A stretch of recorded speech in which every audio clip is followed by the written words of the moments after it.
Hi everybody, welcome to Pet and Shape's Happiness Hangout.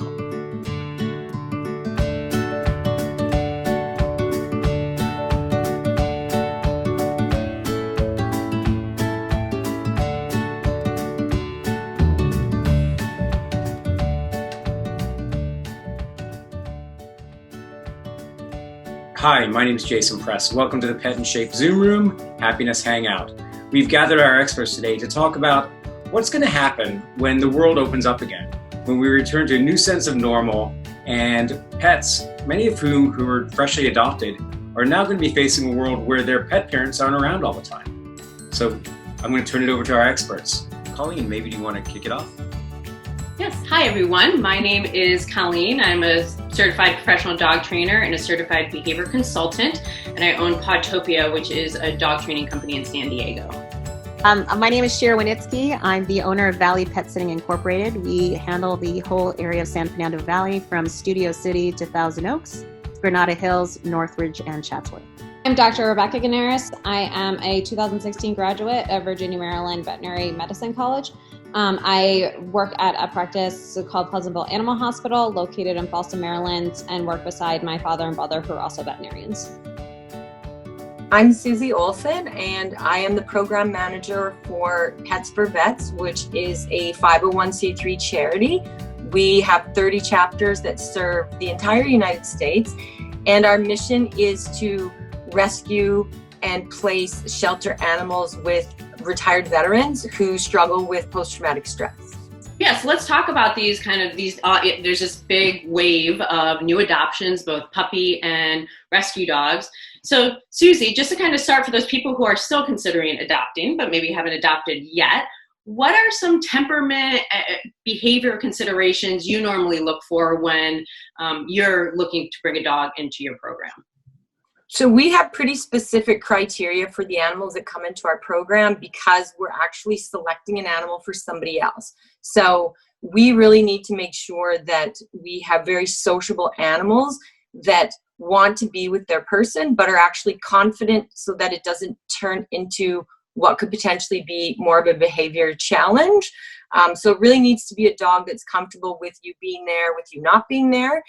And a dog really that's in tune with their person, because part of what happens with the pairings that we do is that it really creates what we call a super bond between our veteran and their animal, which actually contributes to the healing. It all goes back to the science in terms of how animals are so great, and that oxytocin release and that combination of that relationship between the animal and the person. Dr. Rebecca, have you seen any interesting situations with all the new adoptive dogs? I would say we have definitely seen just more puppies in general. And so going to the vet for the first time for some of these dogs, even if they're older dogs, may have never been to the vet or not been for a very long time.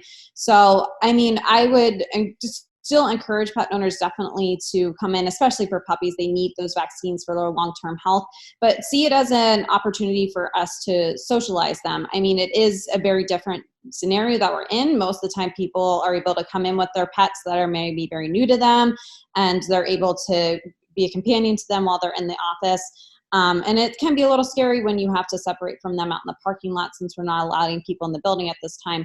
But just I encourage people just try to keep an upbeat attitude about the experience, so that they read off of you. And I just want to assure pet parents that we're also doing our best to create as good of a positive experience we can for the pets while they're in the hospital as well. Great. Shira, how about with you? What are some things that you and your staff have been doing with these new adoptive dogs to help prepare them to get back into the new normal? Well, we're seeing puppies and senior dogs actually being adopted. And some of the things we're doing right now, we're doing the door-to-door, where we're keeping all the exposure limited. Some of the dogs get a little hesitant first. They want to go, but not more than 10, 15, 20 feet. Some of them are just so excited because with everyone being home, kids and parents, they're just excited to get out and smell and see what's going on. So that's kind of what we're experiencing, just very happy both in and out. And that way there's no, no sadness, nothing like that. They're just excited. They want to know what's going on, the new adventure. That's great. That's a great program. One thing I've been suggesting to pet parents as well is what I call 30 things in 30 days. And this was important before COVID, and it's especially important now with some of the social isolation and social distancing. And it's give your dog, your puppy, your dog, your new rescue dog, one new experience a day, one new positive experience. And it can be simple and it can be done in the house. It could be feeding your dog off a cookie sheet, maybe putting a big hat on, and then playing with them. Slowly opening an umbrella, if you're in a part of the country that doesn't have umbrellas a lot, even putting a ladder on the ground and having them walk over the rungs of a ladder. And all of that, it leads to environmental enrichment in a time when we are spending some more time at home, and so they aren't getting that socialization. But then it helps them be prepared for when life does get back to normal. Now, Dr. Rebecca, there's been some reports of COVID being able to be transferred to domestic animals. Do you have any thoughts on that? And if pet parents need to be worried about their dog or their pet that's in their home?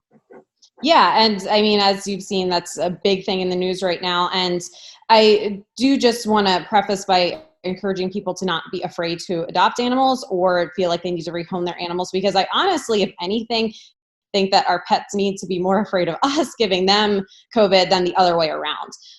Right now, we don't have a ton of studies that have actually been done on species in general, but there was a, still not yet peer-reviewed, but there was a paper that looked at COVID in ferrets, dogs, cats, and a few other species that ended up not being significant.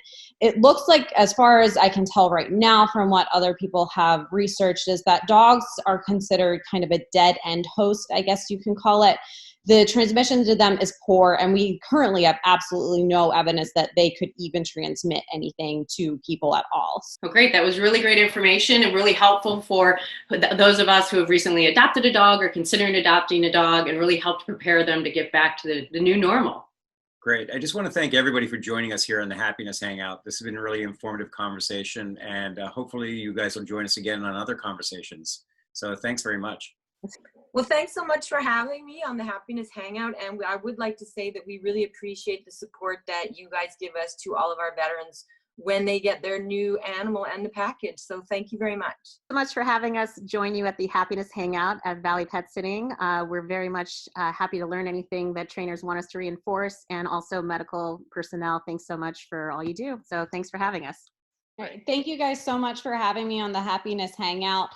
One of my favorite parts of my job is communicating with pet owners and continuing to foster good relationships between veterinarians and pet owners. So we're on the same side here. Don't be afraid to contact your veterinarian if you have concerns or questions about your pet.